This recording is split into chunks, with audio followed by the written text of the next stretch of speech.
in love with you, and that's no lie, 'cause in my heart, and honey, I hope to die.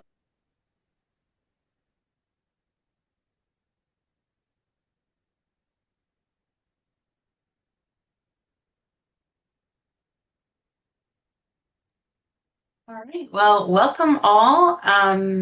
Thank you for sharing space with us today.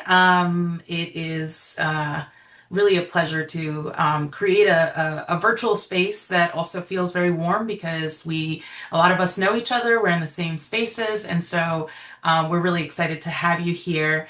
So just to ground us, do some context setting. My name is Gisela Marroquin. I am the Executive Director of the Pretrial Justice Institute. We're a national organization focused on pretrial justice with that racial equity lens, which sets us apart from other folks doing that work. And happy to talk about a convening that happened in June of this year, where we gathered with service providers, organizers, advocates, legal experts, and certainly some folks with a lived experience in the criminal legal system, to come together and peer share and build on a vision of a city without cages, which we are all sort of working on in our everyday lives. And our focus was to really get to the core of pretrial and what, we see are both the things that are working, from our end, and the gaps, as well as what are the things that we're concerned about with the continued way in which the system is shaped. And so all of us came and shared all of our ideas, our solutions, who we work with, and in that space created what you might have seen or what you will see in the report that we shared with you all. And really, it's a continuation of that conversation here with you all to share what was captured at that time, but also to continue to think about how to disrupt and really transform the issues within the pretrial justice space, and then multiple pathways that we see of folks coming into the system.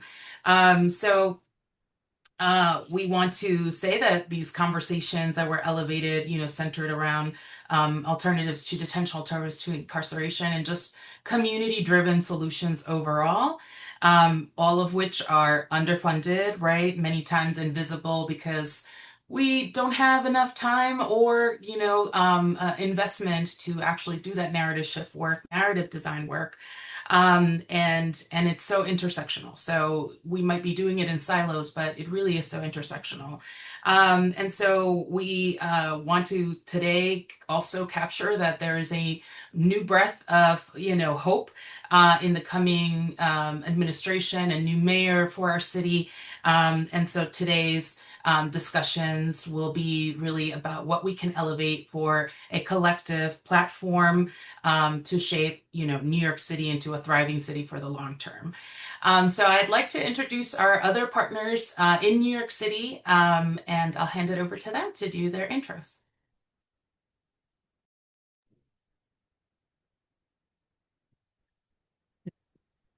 Wes pointed at me. I take all my cues, in work and life from Wes Keynes, so I'll go. Hi, everyone. For those who don't know me, I'm Justine Olderman. Formerly had the privilege of working with Wes Keynes and the Bronx Defenders, where I spent most of my career before coming to NYU in the beginning of 2024, where I launched a new initiative in the Center for Race, Inequality, and the Law. And that project has now turned into a lab for universal pretrial freedom. What that means is that I'm working with the center and with a group of students to build a multi-decade interdisciplinary blueprint for how to anchor the pretrial justice movement in a goal of abolition.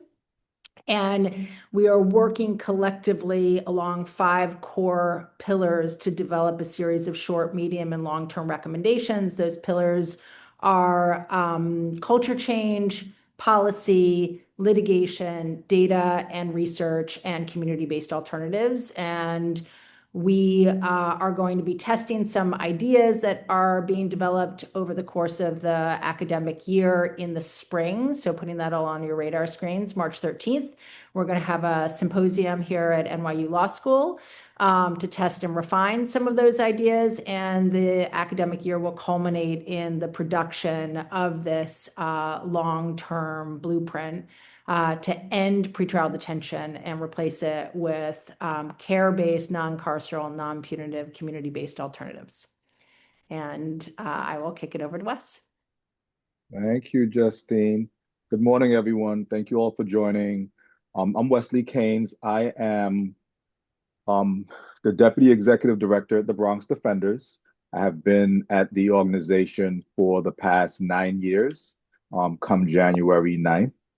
And previous to working at the Bronx Defenders, I did 3 years at Brooklyn Defender Services.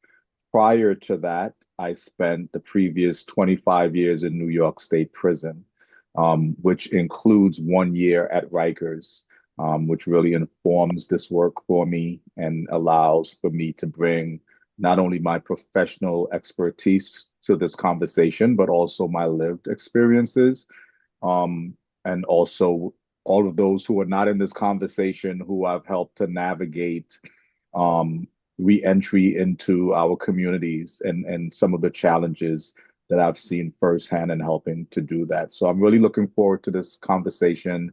Hope that you all take away from it something that could really strengthen your resolve to really push this city and the incoming administration to envision a city and a space that does not cage its community members. Thank you. Thank you, Wes. And yeah, I think we also want to acknowledge there were other folks in the space that are in this space today, and we're so grateful for all of the insights you all shared. And just that there may be also folks outside of New York City on this call that we also want to partner with just to ensure that the models continue to be replicated and that coalition and collaboration are just continue to be amplified, for all other stakeholders to know what's possible. So I'll hand it over to Wendy Shang from the PJI team to share more about the report. Thanks so much, Gisela. Good morning, everyone. My name is Wendy Shang. I'm with the Pretrial Justice Institute, and I had the pleasure of being present at the meeting in June and then kind of writing about what came afterward. So just to set the scene, the charge we had set for ourselves leading up to this meeting was, how do we come up with a coherent ideology and strategy that fights back against these constant narratives that undermine pretrial reforms?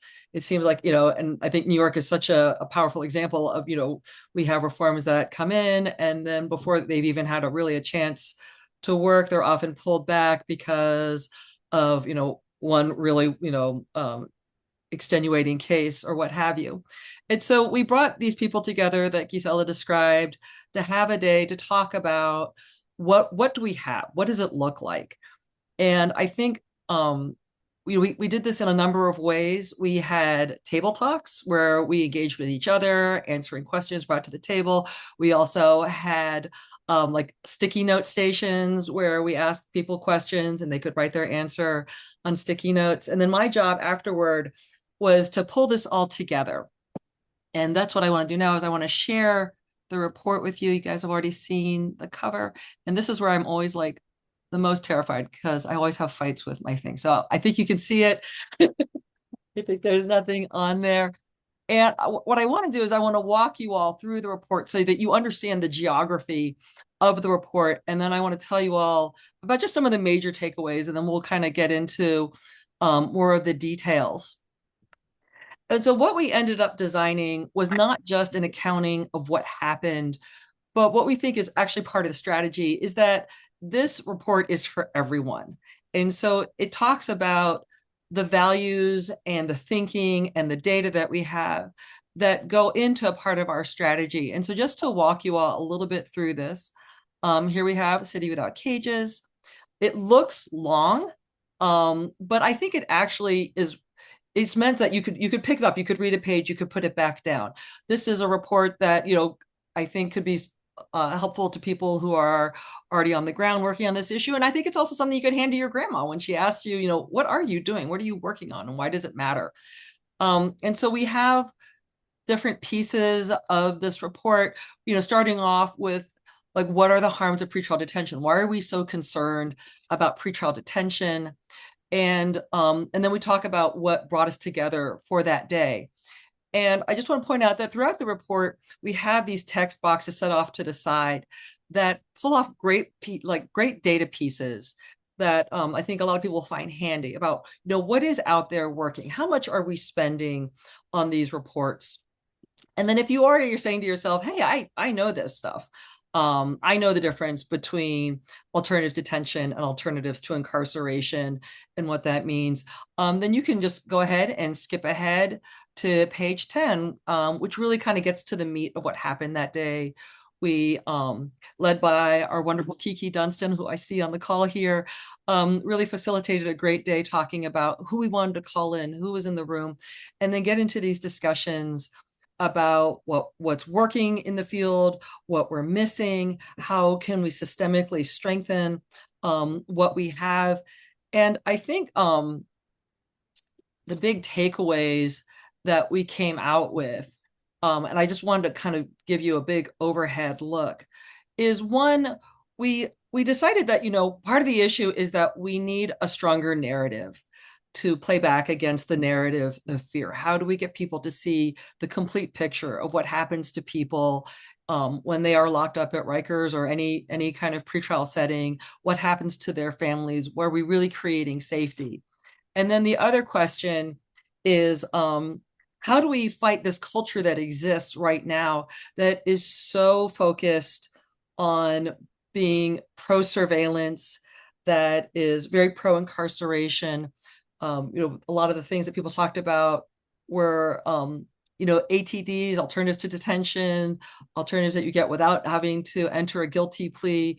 Why are they less favored? Why are they so poorly funded?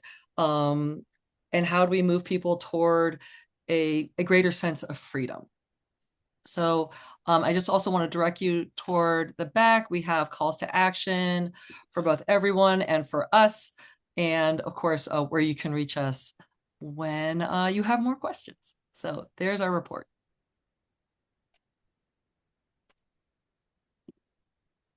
Thank you so much, Bundy. Yes, you can continue to see our report. You can find it also on our website, pretrial.org. If you get lost in getting the link, but we're happy to also talk to other folks about further about what we found. So we wanted to share also from the perspective of each of our organizations, some of the report findings, how we're integrating it into our work. And so we are going to get started with just a prompt of, like, what are the insights, the findings from the report that resonated most with our organization's mission. So I'll start off with Tolu from the Center on Race, Inequality, and the Law at NYU to talk to us about some of her reflections. Go ahead. Thanks, Gisela, and hi, everyone. Good to see all the familiar faces. So I think for us and our organization, one of the things that really jumped out was how the data really kind of shows or highlights that sort of the pretrial injustice that occurs really disinvests from our community and actually undermines accountability. We find that people are more inclined to essentially take a plea deal even when they know that they are innocent. We find that people are saddled with so much debt through fines and fees, and are forced into bankruptcy, are forced to sort of disinvest from their own families, disinvest from their communities, because they're pouring into trying to fight this system. And in general, I think it's very clear that it breaks apart relationships, and it undermines any sort of ability to build strong and healthy communities. And so for us in our organization, which is an organization that is really interested in the restorative project, the building project of the liberative movement, it's helpful to understand what the data is showing, because it then points us to what are the areas that we can build in our organization to ensure that we're creating either research or some sort of basis of information or knowledge that we can support our communities that are actively working on pushing against pretrial injustice in our spaces, and especially the platform that we have in the center and being part of a university. It's always helpful to be able to underscore the data that exists. So that's some of the takeaways that I had. Thanks so much. And yeah, I guess we want to hear also from the public defender side and the Bronx Defenders. So Wes, if you could share a few of the things that you saw elevated. Thank you, Gisela. Yes, from the perspective of public defenders, I think, the thing that jumped out, the data point that jumped out most starkly was the case outcomes, right? How dramatic of a distinction it is, the outcomes of someone's case, whether they're detained pre-trial or whether they're at liberty fighting their case alongside their representatives from freedom. I think it should make us all really think about a system which is billed as holding us accountable for behaviors that the community feels is antithetical to thriving communities, and how it is being both within a cage versus without a cage. The outcomes of those cases are so distinct. That is not justice. It doesn't speak to holding people accountable for their behaviors. It speaks to a rote system that simply is transactional. The other data point, which frankly was elevated in June, is both the number of support systems, organizations in the community that support people who are diverted from detention, but it also speaks to the limits of those support systems. And even when there are systems that are available to help support individuals who may have housing issues or employment issues, oftentimes we find from the defender side, a high proportion of our clients are people who have struggles on the spectrum of mental health.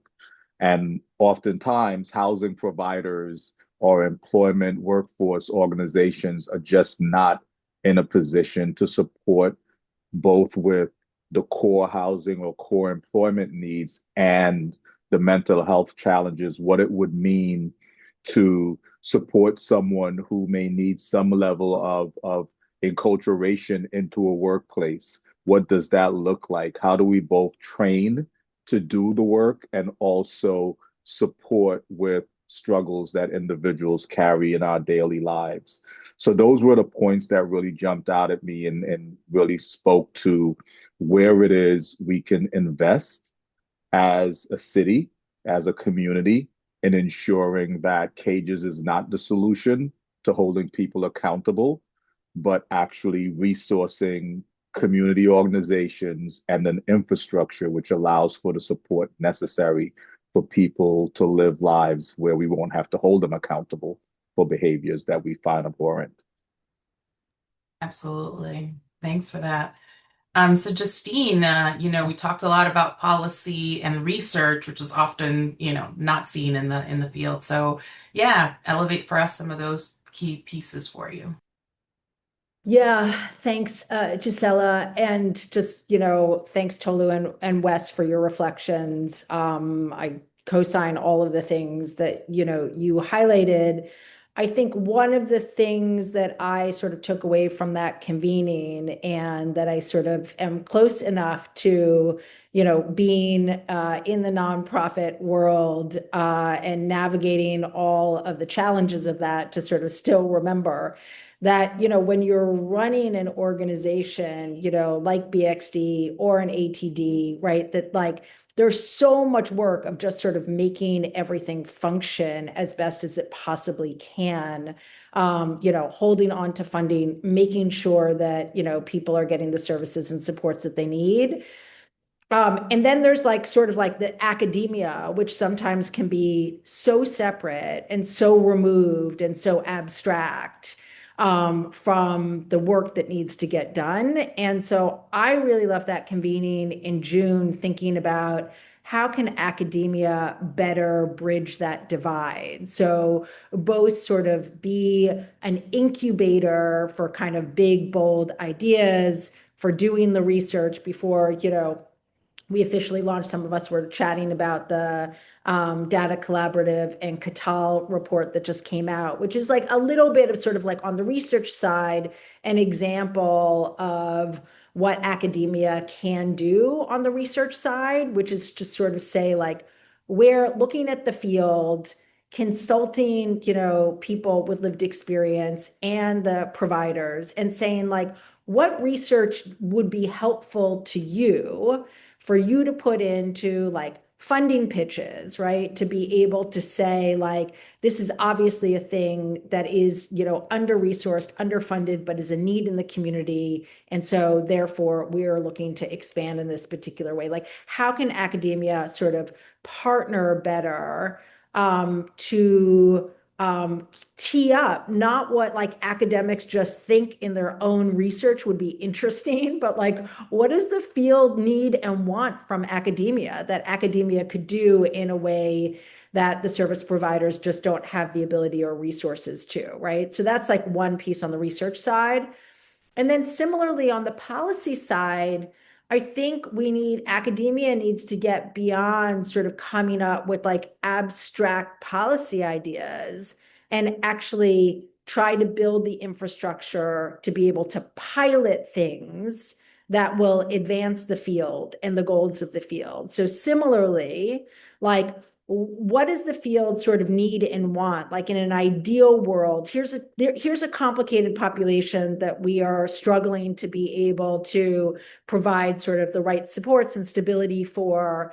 If only we had the opportunity to pilot a new initiative where we did X. And one of the things, I'm almost now entirely in the law school, like 100% of me. But when I first came to NYU, I was split between the law school and the Marin Institute, which most people, even at NYU, have never heard of. The Marin Institute is located at NYU. It lives under the trustees. It's not associated with any particular, school. And Marin had, and I say had because they lost a lot of their funding. And so that this piece I'm going to tell you about is sort of closed up shop, but they had a program called Litmus. And that program was basically trying to advance research and innovative ideas in the field of the criminal legal system. And when I first met with them, one of the projects that I heard that they were working on is that they were launching a pilot project with the DA's office to give people who get arrested 3 times or more for shoplifting, to give them cash assistance, direct cash assistance, like UBI, and then study it to basically say, does that have an impact, right? Because those are people that they're cycling through, right? And then like, courts are basically like, oh, this is like one of the things that led to like the rollbacks of, bail reform and to say people need to be incarcerated. Because people are struggling with like, what is the alternate solution? And so I think academia can do that kind of thing, which is like to push the boundaries and try to help support the field with bigger and bolder and more innovative ideas, but then also pilots, and then also, the research that goes along with it. So I left sort of feeling like there isn't enough of that. And that, the brilliance in the room, right, and on this Zoom can probably come up with like, oh, a wish list of a ton of different research projects or a ton of different pilots, of innovative ideas that if only we had the resources, which even still, academic institutions have a lot of freaking resources, certainly compared to the nonprofits that are on this call, and have the ability, the time, the resources to be able to really help be a better partner to the field. So that's some of the stuff that I left thinking about and was really excited about. Absolutely key points and areas. I think for us at PJI, it's an expansion of what you were saying, that there was such a robust like expertise in the room. And for us, it's sorry, that's my dog. For us, it was also so important that the space was also inclusive in the expertise of the folks with a lived experience. And so I was really just excited that so many folks, I'm so sorry. This is, Gisela, we can't, I mean, at yes. least I can't hear your dog, although I would love to. I'll Sorry. see your Yes. dog and have your dog make an appearance. But yeah, she's quite a coworker sometimes. But she's Harley for Harlem, so she's got that little piece of her in there. So yeah, I think for us it was just so important that we saw how like much richer our conversations were having folks who had a lived experience who are also working in the field, and how much that's like omitted from the conversations, when we're talking policy or when we're talking research, that they might not be at the table, and how important it is for them to be at the table so that the questions are actually catered with the relevance that's needed. On the other side, it was also so impressive to hear folks like being storytellers and talking about how to change narrative, and them doing it through their everyday lives, and just the many possibilities that were really explored in that space. And the other part was that with the focus of pretrial, a lot of folks were like, well, I've never really been in a space that was like, that was the focus. We were able to see the connections of so many things with at the front, at the end, and so many other places that we often don't get to talk about. We talk about folks who've been like wrongfully convicted as like its own space, but it is like a lot of failures of the pretrial space that end up, being identified when someone is wrongfully convicted. So it was really great to see that piece like come to life in the conversations, just like surround that piece of like pretrial is necessary to be a focus.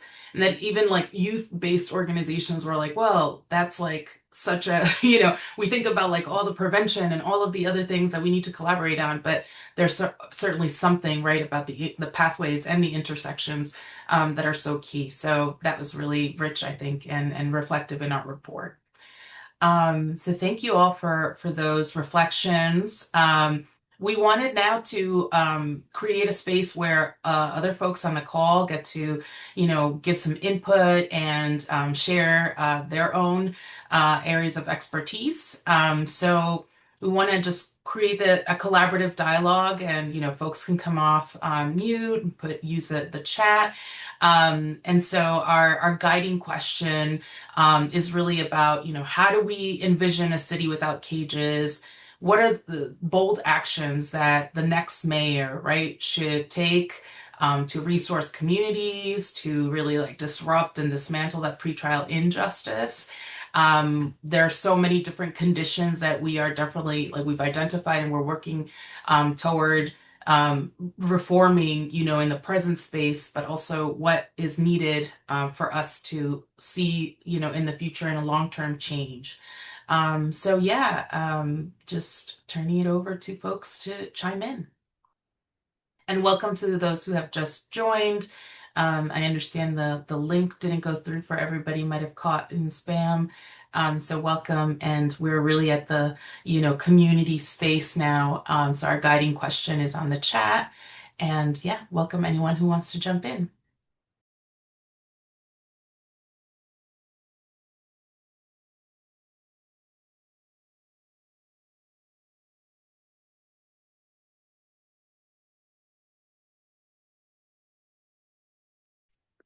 I'm happy to start. My name is Celia Naylor, and I'm based at Barnard College. I just wanted to say that one, thanks for sending the invite. Happy to be here. Know a number of other people wanted to be too, and as usual, too many different things. But just wanted to reiterate my support for what Justine said. And I think thinking about different ways to bridge the seeming divisions and gaps that happen between universities and colleges and the rest of the world, whether it's in New York City or in other parts of the world. And I think there are so many people that I know, colleagues and comrades at different places, who've really come together to try to force some issues, not only on college campuses over the last several months, but outside of college campuses. And I think there is a strong desire to move conversations, as always, off of the campuses into larger communities, for multiple reasons, actually. So I just want to support what you said. And I think instead of reinforcing divisions that may or may not be there, just trying to work together and utilizing the resources that are available on campuses for the greater good in communities around us. So I heard what you said, Justine, and really supported that. So that's all. Just want to introduce myself as well. Thanks, Celia. It's nice to meet you, and I appreciate that. And one of the things, just to pick up on that, as people are gathering their thoughts, is I feel like academic institutions have historically played a sort of convening role, which I think has some value. But mostly it has value if the convenings that are done actually are tailored to what the field needs. So in this space, if those who are in the field, serving people that, sort of this resonates with, if there are particular ideas that you have for Celia and for those of us at the Center on Race, Inequality, and the Law, on what kinds of conversations would be helpful, what kind of supports and resources would be helpful, that would be really great to hear. Also, my brain is going in how can, is it helpful for academia, to the question that was put in the chat around the new mayor, is it helpful for academia to try to engage more directly and robustly with the new administration or the transition team? Is it helpful sometimes for it to come from academia with whatever sort of veneer comes with academia, sometimes for better, sometimes for worse?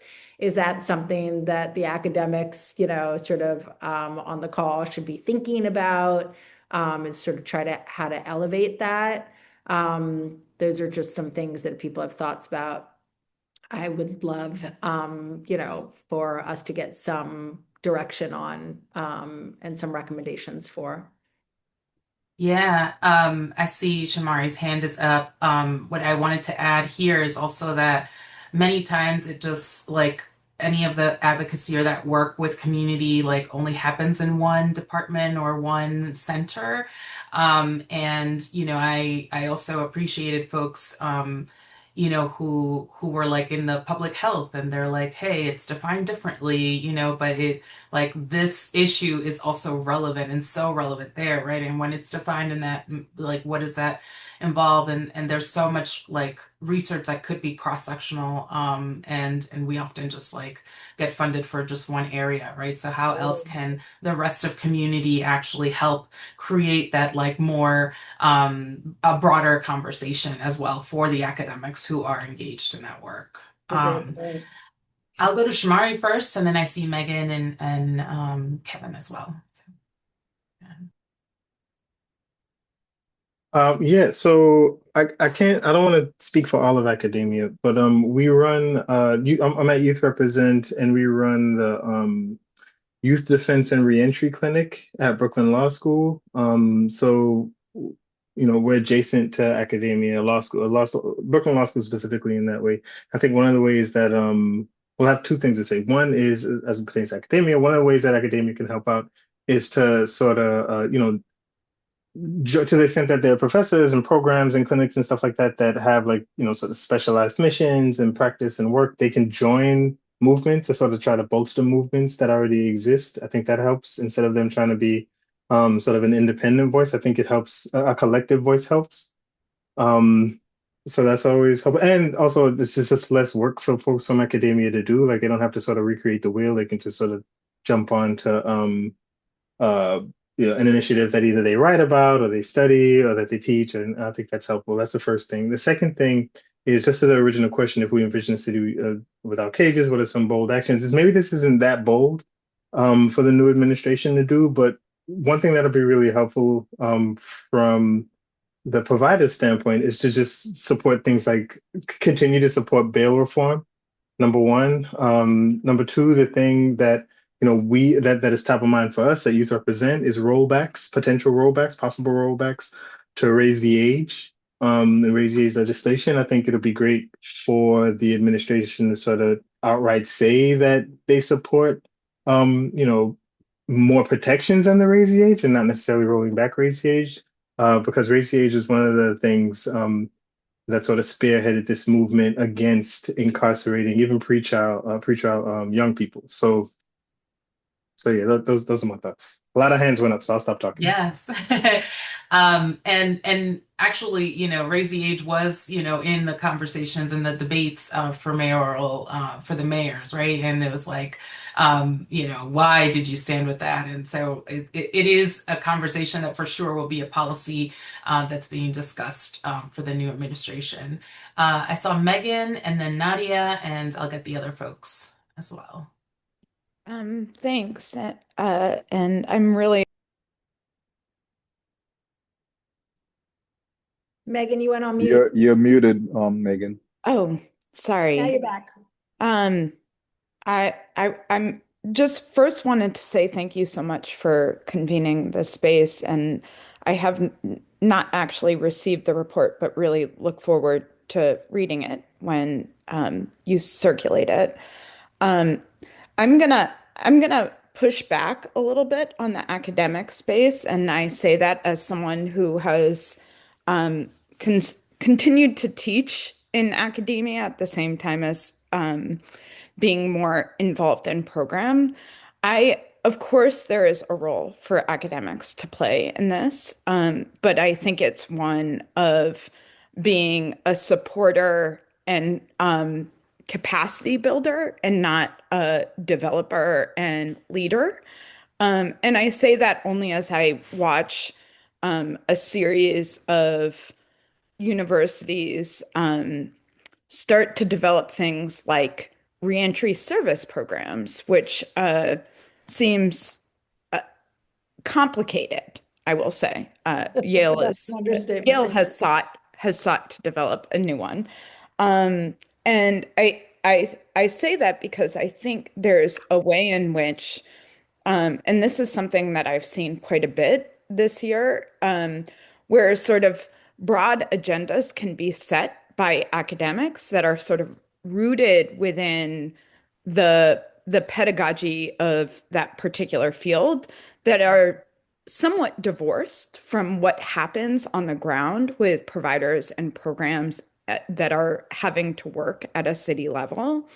And so there's ways in which even things like piloting a new pretrial service program, if there is no coordination between and among the agencies in the city that can really support scaling those programs, pilots that happen in academic space tend to drop off and fail. And so what I would love to see is us really having a robust discussion about mission creep, where we think about like who needs to be at the table to create the most robust and scalable programs that center humanity at every turn of the whatever the map.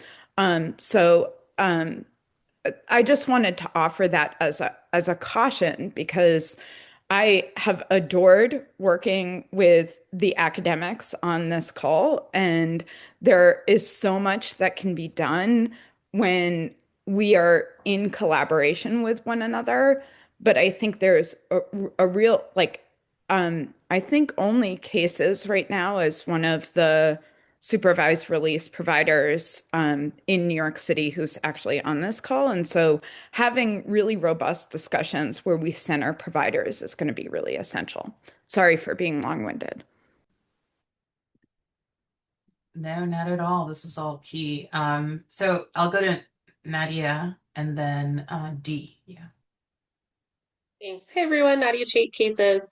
Yeah, I think I will say, like on the research side, I think there's so much that is happening that we're already not looking at, that it would be great to start with that. Like just in the supervised release space, there are 4 providers in New York City, and our programs are by no means identical. Cases is a very different court presence, for example, than BJI. The way that our organizations work, the different tracks that we have a youth track at Cases. I believe Fortune has a youth track as well, but again, like they're not identical. That is really like what we should be looking at. What of these practices are working? What should be made uniform? What doesn't make sense to make uniform because the contexts are different in the different courthouses and in the different boroughs, right? And frankly, I think funding organizations to a significant degree to have the capacity to do a lot of that work internally so that we can really be engaging in a robust practice of program and process improvement as we go. Because like supervised release, we actually do have a funded and relatively robust evaluation arm, but that is quite unique among our programs. We certainly don't have that for any of our other alternatives to incarceration, and we don't have that for a lot of our preventative programming, right? Where it like arguably that is much more so. Like I think Stan said something about funding in the pretrial space, and I would actually say that the pretrial space is not the space where I would put more resources at this moment. I think pretrial in New York City currently is pretty robustly funded compared to other parts of the ecosystem. Just like as a basic example, the salaries for clinical staff in our supervised release program under our MOCJ contract are quite a bit higher than similar positions under like a DYCD contract would be. So when we look at really moving to having fewer people in the system, I think we really need to look at preventative and early intervention funding before people are in a place where they're going to be placed on supervised release or detained pretrial. So I just say that, and then I did also want to say for the question that's sort of on the table, I think we had a really brief and beautiful moment during COVID where we used hotels to get people off of Rikers and immediately into housing, really under a very like housing first model. And obviously that wasn't permanent housing. No, I'm not saying people should live in hotels forever. But it was really incredible in terms of the stability that that introduced into individuals' lives. And I think looking at programs like that can have an immediate impact without needing to go through like a long capital construction process and ULURP and get neighborhoods on board could be the kind of really bold early accomplishments that this administration should look at. Yes, that's so key because I do think that those community solutions are so limited when all these other like, codes and things and just the time, all those restraints are applied to, something that's already working and could, really deal with a problem at an urgent manner. So thanks for that. So Dee and then Sarita. Hi everyone. I feel so honored to be here.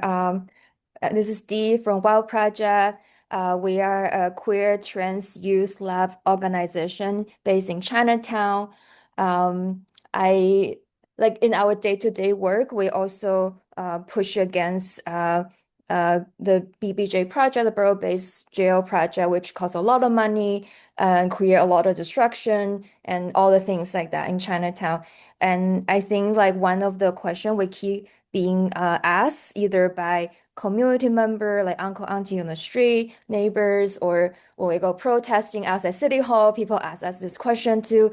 They basically is what we're talking about here. They were like, oh, those pretrial people. They would say, all the people were supposed to be in the jail. Where do you want them to go? So I think it's kind of related to our question about those the pretrial and justice for those people. But I also think a lot of time folks are not thinking big enough. And then now we have a very exciting new mayor. And I think I really want to echo what we have talked about in terms of like community and not just thinking about community as solution, but thinking about resourcing community as a like a fundamental thing to do. And I think about one thing all the time is like what it's like to really like to make New York City a jail-free, cage-free city. I think that the other way to think about it is kind of think about what it means for like affordability and housing as a fundamental human rights.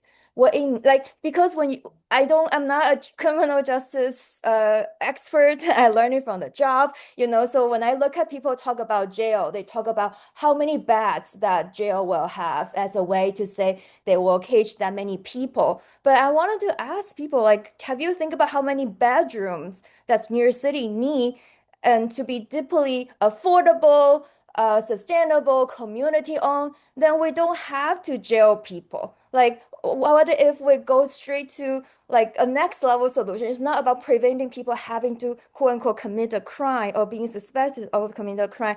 It's what it's like for people to actually have a place to go to, have a home to go to. So yeah, so I feel like for all the smart people, all the academia in the room, I feel like you know statistic, you know the policy better than me. It would be really, really nice if you can tell me how many bedroom does it take in New York City to be affordable, deeply affordable for New York City to be jail free. So that will help my day-to-day work so much easier. I just need to tell people, be like, okay, yeah, sign this petition for us. We're going to pay this number of affordable housing instead of jail, and you should join our fight. Thank you. Thanks, G. I think you got a bunch of people here who were like snapping, clapping. It so resonates. Housing is an issue that like people name and then we don't talk like that investment, that whole like what it takes to actually deal with housing is just never addressed. So yeah, Sarita.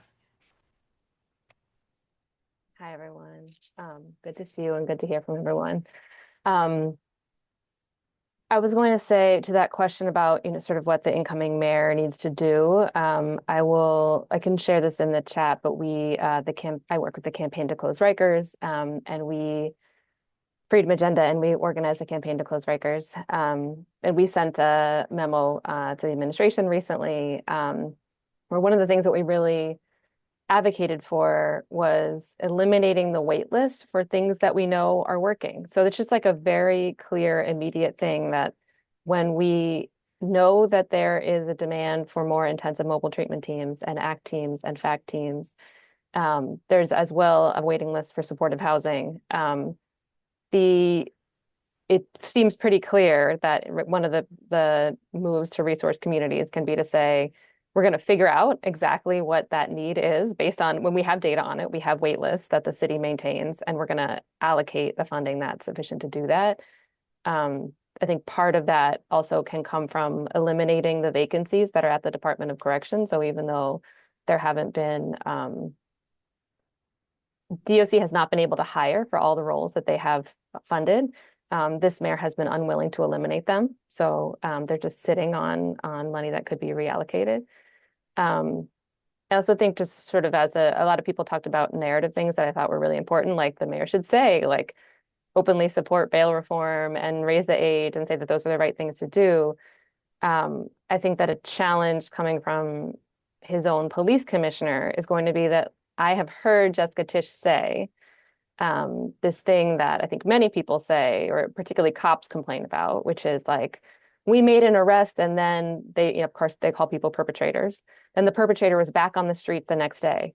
Well, of course they were, because that's what innocent until proven guilty is. Like, unless you're going to detain everyone as immediately after a cop says they did something, then that's what we are going to happen. That's what's going to happen. That's what should happen. And the alternative is terrifying, that we're all just like kidnapped immediately upon a cop accusing us. So I think that there's like a narrative piece that's important to say there. I did also want to say, Dee, that I appreciated your comments and would also be happy to sort of talk separately with you. But I do think that what we're talking about, this project about a long-term vision for ending pretrial detention, can coexist with supporting the plan for the borough jails, which our organization does, because our members have been incarcerated and feel very clear that Rikers Island cannot exist for the additional 50 years that it might take for us to completely end pretrial detention. And that if New York City does, or maybe I should say when, because I would love for us to get to that reality, we would be the first place in the world. So it's going to take some time. And I think it's really important to be thinking about that long term while we also take care of the conditions that people are detained in now. Thanks for that, Sarita. And I just want to elevate that the Bronx recently saw the closing or elimination of the boat where folks were detained for a really long time. And I think that that's like a victory we need to celebrate for the folks who were harmed in that space. And you all were a part of that work. So just naming that here. Wes, go ahead. Yeah. Shout out to the loss of the boat. I think in thinking about the question about what the incoming administration could do immediately, the new mayor should immediately rescind the order to hire 5,000 new cops. I think that would send a clear signal. He should then divert the monies from that rescinding of the cops into resourcing community organizations. He should also couple that with eliminating arrests for misdemeanors. All misdemeanor offenses should be DAT'd, which is desk appearance tickets. However, in resourcing the community-based organization and creating that infrastructure, DAT tickets could become like referrals.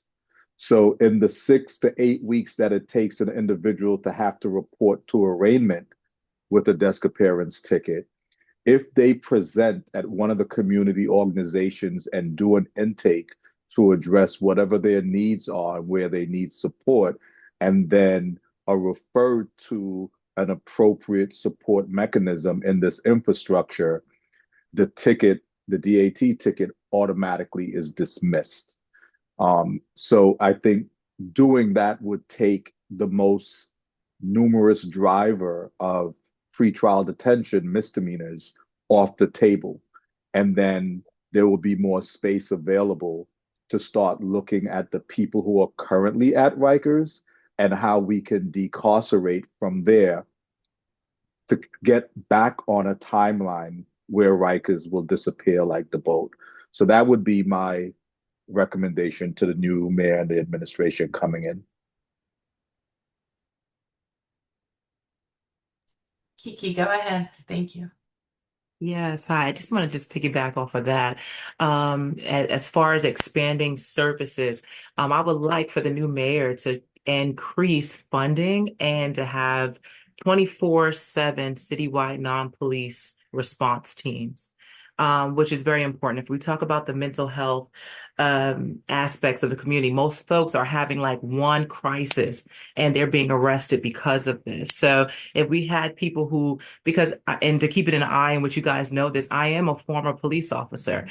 The last thing that I was equipped to handle if someone who's having a mental health crisis, I was not trained on that. That session probably lasted about an hour that does not equate of what's going on in the city. So funding those organizations that prioritize that, those mobile response crisis teams are super essential. And I think we need 24/7, the same way around the clock. Like there's no time off to respond to these calls.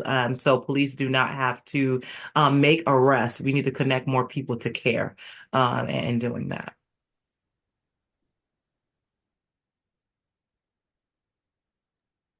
Awesome. Kevin, not to put you on the spot, but because you also talk to other coalitions, across the country, like, can you share also like how much, cross collaboration is so important in learning models that have been implemented in other places and like the tactics of policy, implementation like Chicago and other places? Yeah, sure. Thank you for putting me on the spot, Gisela. I was raising my hand and putting it down and raising my hand and putting it down because there was such great, rich conversation happening. Yeah, I think cross-sector collaboration and multi-pronged collaborations are that center advocates and community are paramount. Even in this space, it's so generative of a thinking that I wouldn't have, right? Around many people shared some small administrative and policy opportunities that we can hit out the gate, right? That would have been on my mind. My mind is oftentimes on, I think what Sharita spoke on, like the narrative shift piece, right? But convening folk in space together, folk that who have direct are justice impacted, those who are direct service practitioners, right, who may be working with ATIs or ATDs, youth, elders, advocates, all of those folk, we have something to contribute. And I think that it's generative of something especially powerful that can best inform policy and then best inform, for example, narratives. So we think about the narrative around like bail in New York City and just like, for example, how crazy, the other side has been in attacking this notion of bail reform, right? What would it take for the narrative and the policy, subsequent policies, for example, to be stronger? Well, it will take a multitude of voices. It takes us being in space together to understand, like, okay, how does this audience receive this messaging, right? Versus, well, how does this audience receive this messaging, or what are their concerns, right? And so the point I wanted to make is just like, yeah, spaces and opportunities like this, opportunities like the June convening that we had all come together for in person. I think they're paramount. I also would say that, like, I think there is a role for the academy. I know I appreciated that back and forth that was happening. I think there is a role for the academy, but I don't think that, my personal opinion, I don't think they should be like the centerpiece, like, right? So often we look at the academy as kind of to be the driver when in fact, they really, in my opinion, should be the provider of space and access. And they should utilize that space and those resources of data gathering and resourcing, for example, to really center those who are directly impacted and those practitioners too, who are working directly in pretrial. So often I think their voices go underscored and their perspective goes underscored. But when they're engaged in conversation, it's like, oh snap, like that's an issue, like that's an easy win potentially. That's a policy, a recommendation or consideration. Yeah, so just bringing us all in space, I think is just so key. And I think continued conversations where you just got everybody in the mix is important. Thanks for that, Kevin. I think, I wanted to elevate and go back to the question of what, our new mayor can really do and begin some of that work. I think many of us also name how the root causes are so unaddressed, right? And that I think there's an opportunity, right, to lean in on someone who speaks about some of these root causes on different issues. And I think in this particular area might need some additional help of just, seeing how like the police force and just, criminalization is so often amplified in a city like New York. So yeah, I was curious about, how folks are thinking about, like often we talk about mental health and like how that's dealt with. Homelessness has been a thing that, specifically for the administration that's there right now, is like attacking street vendors and just criminalization period of anybody who's doing a behavior that they don't like. And then the other part is gentrification and how that has played also into increased police presence in certain neighborhoods. So just curious about how folks are thinking about that, and like for the next mayor, what would be great to elevate around those issues that have root causes.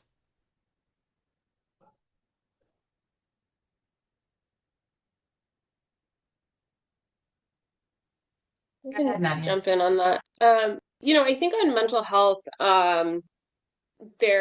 first I would just fully second everything that Sarita said about IMT and ACT. The first thing we can do is just eliminate the wait list for services for people we've already identified as needing care, right? Which seems like such incredibly low-hanging fruit. But I'm also really looking at how we address mental well-being. And I think de Blasio got a lot of heat for that. I think some of that was fair. Um, but some of it wasn't. Like waiting until people are in crisis, waiting until they have a, a serious diagnosis is not necessarily the best path. And like to be clear, like from what we know about a lot of serious mental illness, I'm not suggesting that like if everyone just had perfect childhoods, no one would have schizophrenia, right? Like that is very clearly not how this works. But we also know that the way that mental health crises play out and the way that someone's pathway into treatment and into effective treatment plays out is hugely impacted by the resources that are available to them starting at very young ages. So I think looking at that more broadly, then I will also say on the sort of complete opposite of the prevention side of the spectrum, really looking at our competency restoration process. So some of the folks who are on Rikers right now for the longest periods of time are folks who go through a competency restoration process, come back to Rikers, decompensate, repeat the cycle for probably unconstitutionally long periods of time. And New York largely does not do outpatient restoration. Many other states do. Some of those are states that are mostly restoring folks on misdemeanor charges. We don't restore on misdemeanor charges, and we shouldn't start doing that. But some of them, California and DC in particular, do restore on an outpatient basis some folks on felony charges. And so, really robustly funding a pilot to tackle outpatient restoration, which would require, clinical arm, the like legal education part, which is probably the easiest part, and then you would likely need a housing arm, I think could really move the needle for some of the folks who are very viscerally experiencing the biggest flaws and gaps in our current system.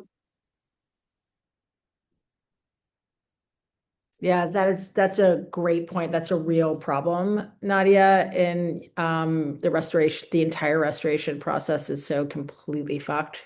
Excuse my language.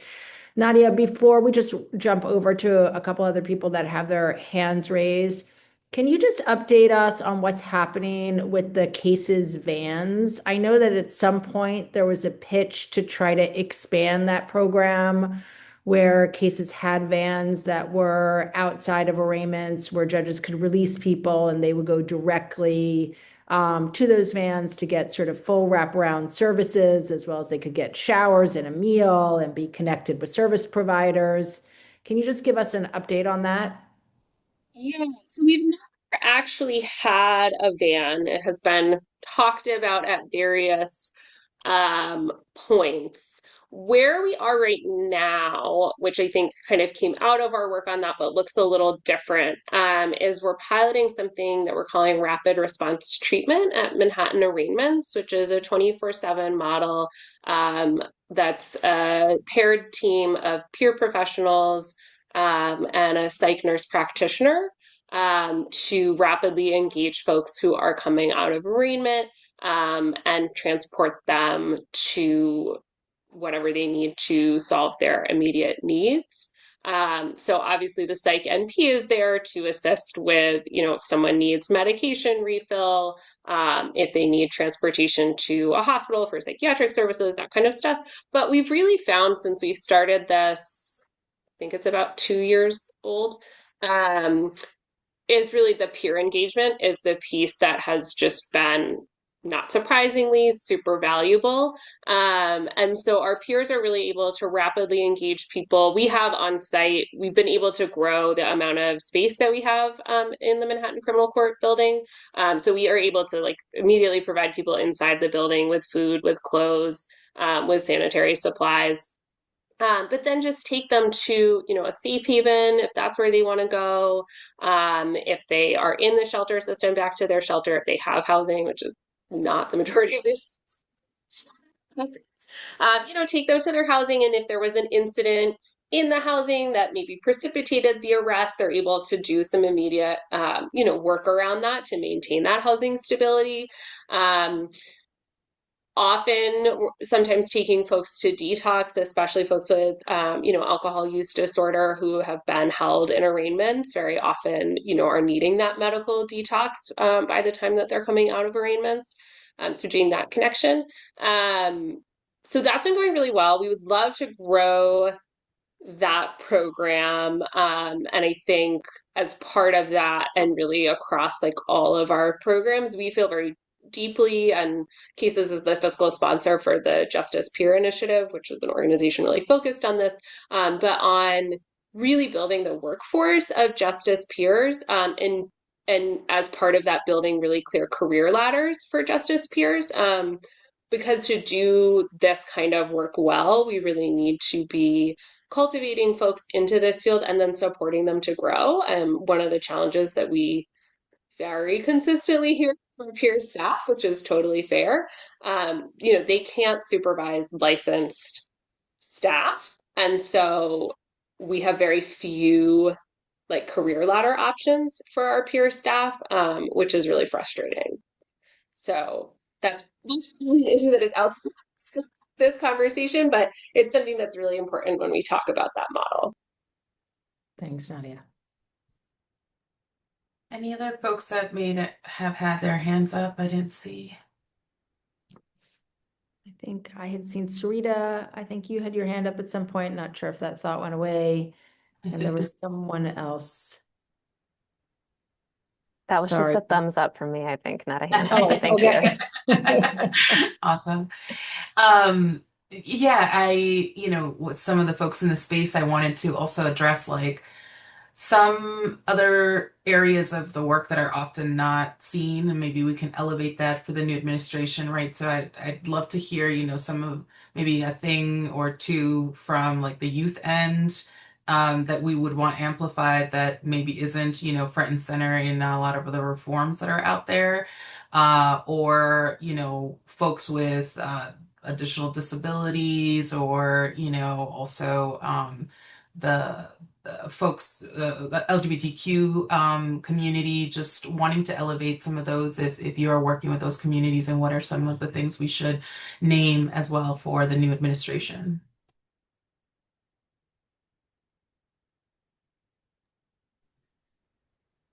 Yes, so I know your call was to an assortment of organizations that don't directly, I'm not part of per se, but I did want to raise a point for that I would want to raise around to this next administration around pretrial, and that's transportation and access. So just thinking about the logistical and financial barriers that prevent people from engaging in services, social services, making it to court, these type of things. I know it's very particular, but transportation in New York City it's a major issue. It's a life issue. You know what I mean? Our lives are essentially impacted by our ability to get around and navigate. And so I think making that connection and consideration is an important one to do. Yeah, that one is really also so intertwined with accessibility generally. We know all these, the MTA is not equipped in so many stations for folks in, wheelchair, or just limited mobility. It's really, really just a really horrible place. And then the collaboration with police to deal with folks with mental health issues that are on the trains or on the buses, or, so all of those are intertwined for sure. I see the aging population as well, in prisons, in nursing homes. Yeah, absolutely. And yeah, Metro cards for sure. Transportation seems to be a piece that, so yeah, making the bus free, right, is one of the administration's like major goals. And there's already like a program, Fair Fares, right, for low income New Yorkers that could be expanded. It's already been active for many years. The system's working, right? Nothing to test out new Metro cards or new things.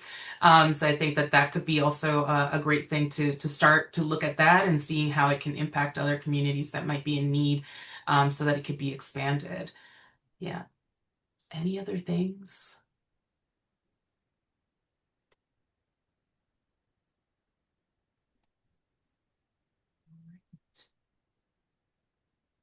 All right. So yeah, a push to stop criminalizing fare evasion for sure. Absolutely.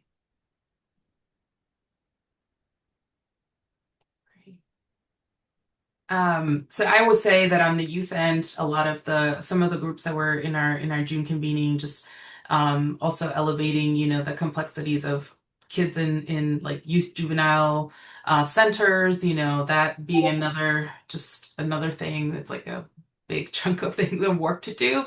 And that, sometimes it's a contract, right? And kids are released to a particular organization.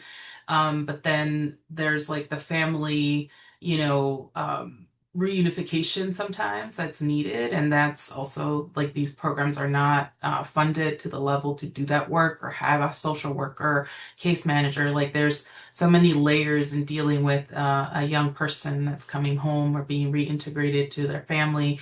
Housing, always an issue for kids, as well as LGBTQ youth and just LGBTQ communities generally, right? Housing is an issue, just criminalization of their activities and everyday lives, and where they're housed, right? Over reliance of use of solitary practices in different places, and I think that just exacerbates all the other things that happen to someone when they come home, having gone through those conditions.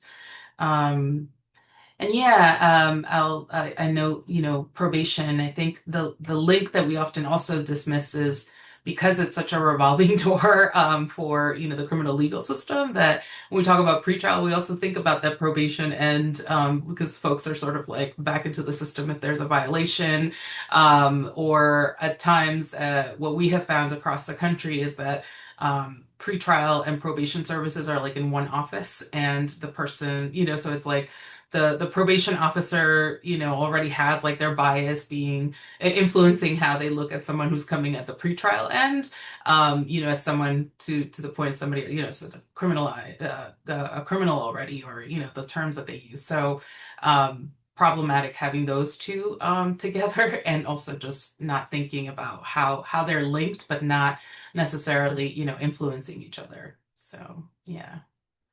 This has been really great. Any other thoughts? If not, I'll turn it over to Kevin to also share some synthesis.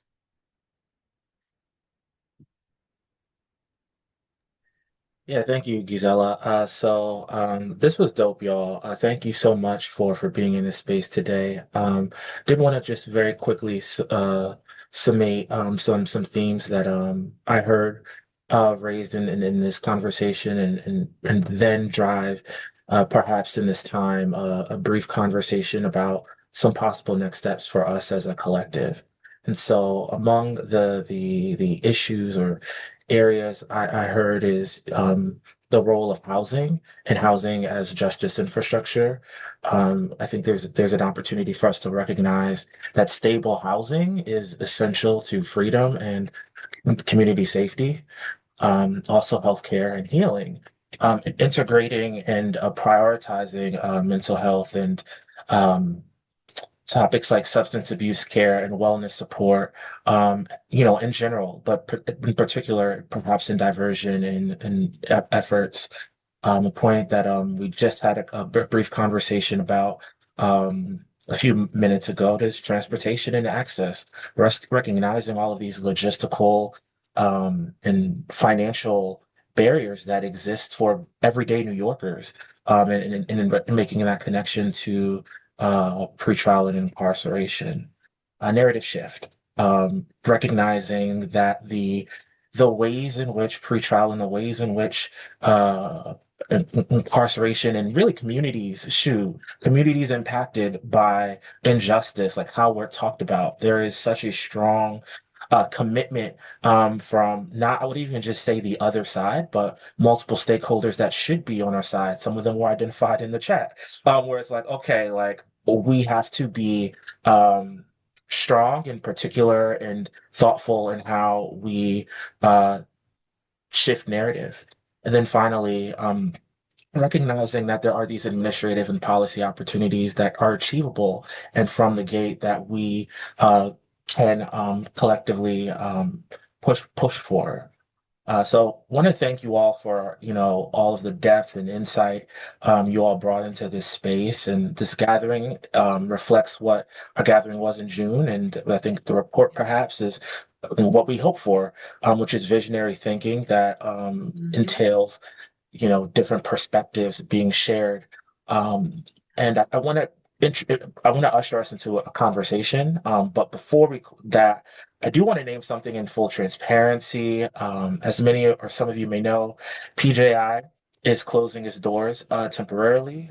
We are sunsetting our efforts due to funding constraints. We lost a big federal grant, but know that our commitment to elevating pretrial justice in New York City and elsewhere does not stop here. It doesn't stop at all. In fact, we have all made a commitment to stay on as advisors, as ambassadors to the organization and to this particular effort in New York City as well, because we believe in our responsibility to the work. And so just wanted to be transparent and let you all know that we are still, as I pose this question, I'm still going to be a part of this conversation. We all are. So with that in mind, I did want to open us to a brief discussion that looks towards tangible next steps. We've generated a lot of wisdom in this conversation and in June and in the report, but would love for us to consider, like, given everything that's surfaced, what are some practical and impactful next steps that we can collectively take to ensure that this conversation doesn't stop here? I'll throw a few examples. It could be a pretrial priorities brief. So would any the folk on this call and organizations be interested in developing a joint priorities brief to share to the incoming mayor, and not just him, but other stakeholders potentially, right? Like philanthropic partners who have fallen off in this work as partners, unfortunately, many of them, policymakers throughout the city and the broader network of direct services or stakeholders. Would we want to develop a policy brief? Would we want to develop or formalize a cross-organizational coalition or working group of sorts? Would love to just hear what folk are thinking as like a possible next step as a continuum of this, I think, this really robust conversation. Any thoughts? And thank you for that acknowledgement about PJI. Again, we're not going nowhere. I mean, temporarily it's going to look a little different, but we're still here and committed. But yeah, would love to hear what you guys are thinking, how y'all feel. I just want to lift up something, Sarita, that you mentioned, which is that you had sent in a memo to the new mayor. I think one of the things that could be helpful is just for us to make sure that we know of all the sort of recommendations that have gone into the mayor and use the opportunity to try to amplify that, so that we're not necessarily, if there's like a gap or if something, hasn't been said, or if, those who have sent in memos feel like it would be helpful to have, this collective send something in that sort of doubles down on things or fill in some of the gaps, like just making sure that we have a good sense of what those recommendations are. both to try to make sure that they get the attention they deserve, but then also to be able to follow through on accountability and make sure that they're being acted upon. It's just not super concrete, but something in that realm feels like it would be timely and potentially helpful. I think that's a great point you raised, Justine, and it makes me think to the ways in which we might be able to do some information gathering and sharing amongst ourselves. Like I know many of us are on different newsletters and in different coalitions, but having a space or a time to like just gather some of those things and take stock and just be so we can review and be like, okay, they're saying this and they're saying that. And as you said, how do we fill in the gaps? How do we be strategic? And how do we make, and not doing an overload or like saying some things that may have not been said or yeah. So I definitely rock with that point. Tolu, I see your hand up. Yeah, I was just thinking about how the DA Accountability Project or the group that was pulled together in 2021 when Alvin Bragg was going to be DA. One thing that was really interesting was that they essentially created like a little sheet of questions that in a rubric of like sort of asking him directly like this is what it would look like. This is what you've promised, and this is what it would look like to actually get it done. And I'm thinking how useful that kind of is as a way of one, like holding our elected officials accountable, but also two, of literally just charting how well they're doing and like how much they're able to meet those goals, and then us being able to really like evaluate them in a data-driven sort of effective way. In a public living document, Gisela. And I'm thinking how, obviously I am extremely partial to Mamdani, and I know that everyone probably else here is, and I think that he's like a friendly forum. But I also think no matter what, at the end of the day, like this is politics, and so it could be really interesting for maybe this group in some way to like pull together what would look like as like an accountability document to have a conversation with him and say like, from the pretrial justice groups, here are, based off of the things that you've shared that are important to you, here are the things that we would like to ask you in terms of what commitment you can make to us or over the course of the next couple of years or whatever it is. And can you commit to having repeated conversations with us so we can check in on that progress, because I think that's also what the DA Accountability Group attempted to do with Alvin Bragg. So just something that's really interesting that could be a way to hold him accountable. Sound not in a non-adversarial way at the moment, because I obviously really appreciate him. I love that, actually. Much more than just developing a platform. I think it's so key to put it out there. I think we just need to figure out where it could live, that it doesn't interfere with like like bipartisan and like all the things, that sometimes our organizations have. But for sure, I think it's so key. Kev, I just wanted to see if Wendy could also add some words about the mapping project. Hey, folks. Wendy's so ready. Go ahead. I know. Okay. So as part of this work, we are trying to kind of begin to map out where these programs live and where we see the gaps. This is what you're looking at is a very rough beginning. I am not a New Yorker, so I am going off of, things I found. But we really see this as a living document where we can start to build with other people's input. I've already made a list of people I want to follow up with after this meeting about, where we go. And what's really cool about building something like this is if we do it correctly, we can start, every dot represents information that we can bring forward, that you can search on. These are things I pulled straight off the internet, and I can't get this guy to come forward, but hopefully you can see a little bit where there is a discussion. I'm still learning how not to fight with Google Maps, and just where they are. And so if you are interested in this, please reach out to me, Wendy at pretrial.org, and just say, hey, let's sit down for a few minutes and look at the map together. I have some ideas for you. and let's just keep this growing, and we can start seeing where the geographic gaps are. And the thing is, we could also map this in lots of different ways. We could, I write and I have it color coded by borough, but we could do it in a lot of other ways too. Thank you for sharing, Wendy. And I think this is just a reflective of like another tactic or strategy I'm keen to seeing folk employ, and that's just like I think the data piece is so important. I think the data piece and is so important in kind of like crafting a potential narrative and also advocate showing where the gaps are. You know what I mean? Showing where the gaps and as well as the opportunities. Tolu, you brought up a point. I don't want to be loaded because I know we only got 4 minutes left, but you made me think when you mentioned accountability out and it and Mamdani, it made me think like, what does accountability look like for the mayor? What does accountability look like for his stakeholders? And like, while we are so excited, as you said, we know that like politics is politics and things don't always or really never shake out on the progressive side, right? And so I'm oriented to thinking like I think that question of like what accountability looks like, I think is one that we should continuously like interrogate and like or develop ourselves, and then I think hold ourselves accountable to that accountability we're pushing. But I think that requires, I think, collective and continued conversation. I agree, Tolu. Yep. Any other thoughts? Wendy, I see. Yes. Yeah.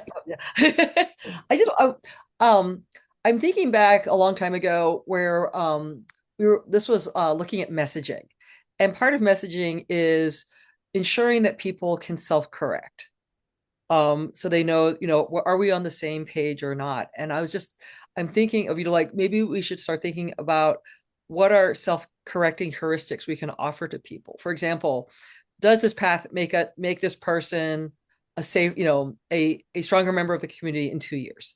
Like kind of giving folks, maybe not in this group who necessarily have all that knowledge, but just, get them to think in a different way in terms of like, does this make the population smaller? Does this put people in a better position than they were, when they started? Something like that.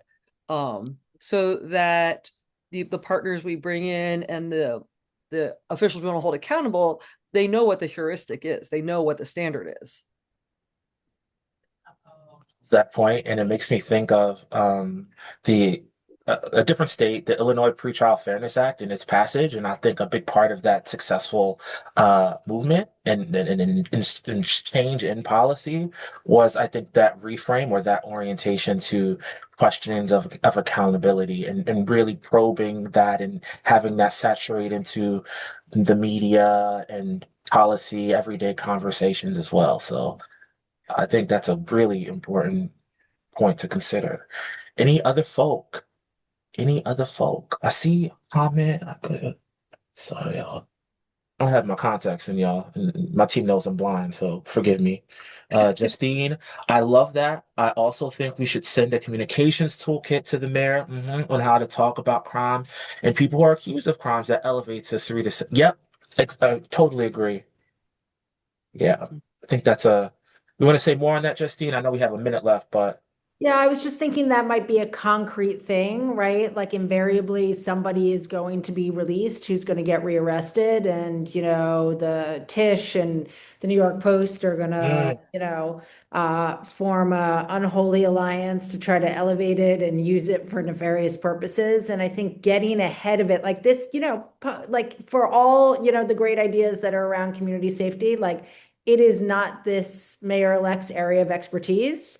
Nor is it, his chief of staff or a lot of the people he's close to. And so it may be an opportunity for us to make sure that we are getting in early and kind of framing the role that the mayor can play on culture and narrative change around the presumption of innocence and pretrial detention.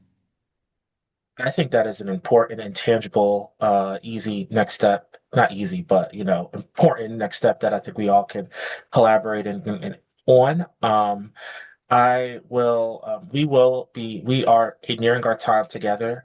So first and foremost, before I turn it over to Gisela for any final words, I thank you, and we will disseminate this recording and notes and these recommendations with the intention back to you all with the intention of a follow up and keeping the conversation happening and making sure action is happening.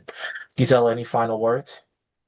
No, I'm just grateful again for the space and for, the robust conversation that we were able to have virtually, right? It still felt warm and intimate as it did in June. So hoping all the best for everyone for the rest of the day and week and, care and love for all the things that we're confronting.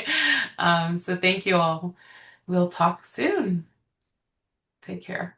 Thank you. Thanks, Good to see you everyone. Have a all. great day. You take care, guys.